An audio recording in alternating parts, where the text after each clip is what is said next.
the central aspect of how human beings come into existence is mimesis, imitation, and they imitate the habits of the people that they witness.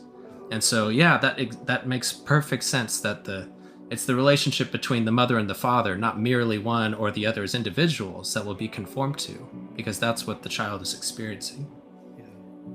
And right, the home, the gaze itself is a kind of home. But you're absolutely right. And the beauty of the place, this is again Plato in the Phaedrus. A place of leisure is actually crucial.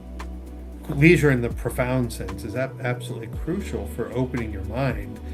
And there's something analogous to that in the way that the mother and the father are together creates a spiritual space of leisure and beauty, and this is a good place to be.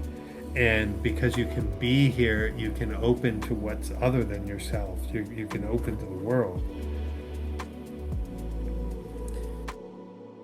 I remember one of the first things I did when I learned about when the insight of relational ontology landed for me, whenever that was that I drew this diagram of me and my wife.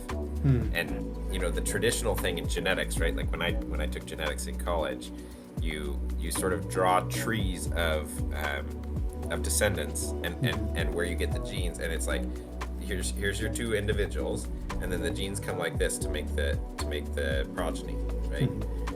And immediately I reversed it and I said, okay, no, here's the relation, and it's obviously from the relation that the child is born. That's like the two individuals are involved, but they're involved in the manner that they create a relation from which the child is born.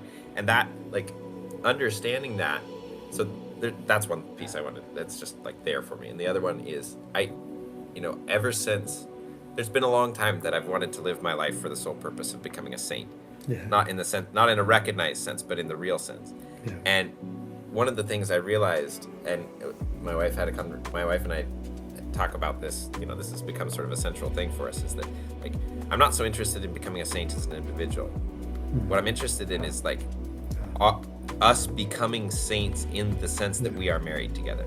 Because it's very obvious to me that the very best versions of myself and all of reality that I experience are when her and I are deeply connected.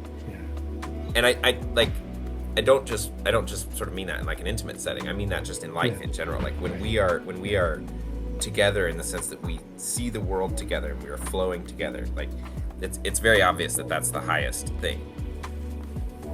It's beautiful. I mean, that's what a sacramental marriage is meant. I mean, that's the whole meaning of that, is that your holiness is connected to the union, and it's not just an occasion for individuals to work on virtue or something, but that the union itself is the locus of the holiness that you're seeking. That's amazing, Ken. That's I think in some sense, like one of the things that's really important to me is that there are saints, and that those saints provide you a vision of who you could become and how you can get to God, and how God can get to you. Let's say it that way. So making sure it's both ways. And then, but one of the things about it is they're all individual people. And part of what I would love to see is a vision of saints as not individual people necessarily, but as a communion, right? That something like that. I mean, you're basically unfolding the ancient creed of Christianity. I mean, that's the communion of saints, and it really is. I mean, that's the communio sanctorum. That's a massively important thing that we've forgotten, because we tend to think of saints as just like individual examples of a virtuous life or something like that, rather than recognizing that it's the communion, it's the communio, the koinonia of the saints together that is the important thing, and that is something that we participate in, in this kind of, to use the Neoplatonic language, in a really profound sense. So that is the church, really, right, at the heart of it.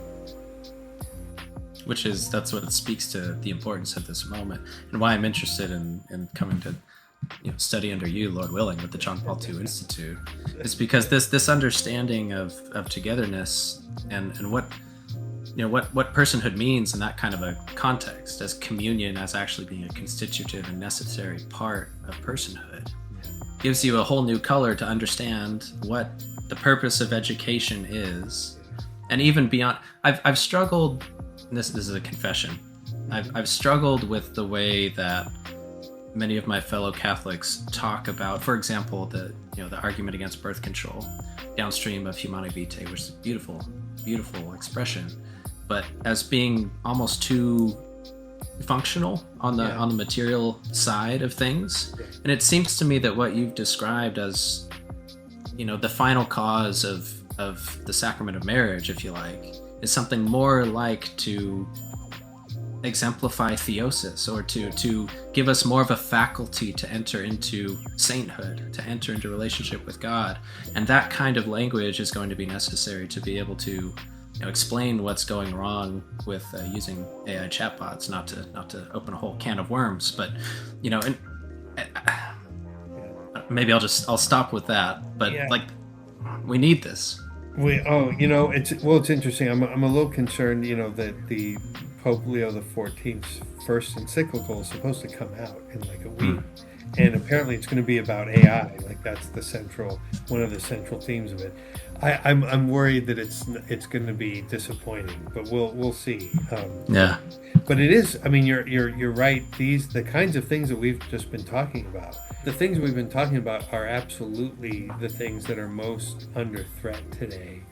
And it seems to me this is what the church, the saints together, that is the church, needs to address with a kind of an urgency. And we hope that that's what's coming. But I mean, it belongs to anyone who understands any of this stuff to communicate what they can. The communio, the communion of saints, because I really do think it's it's one of the fundamental questions of our time.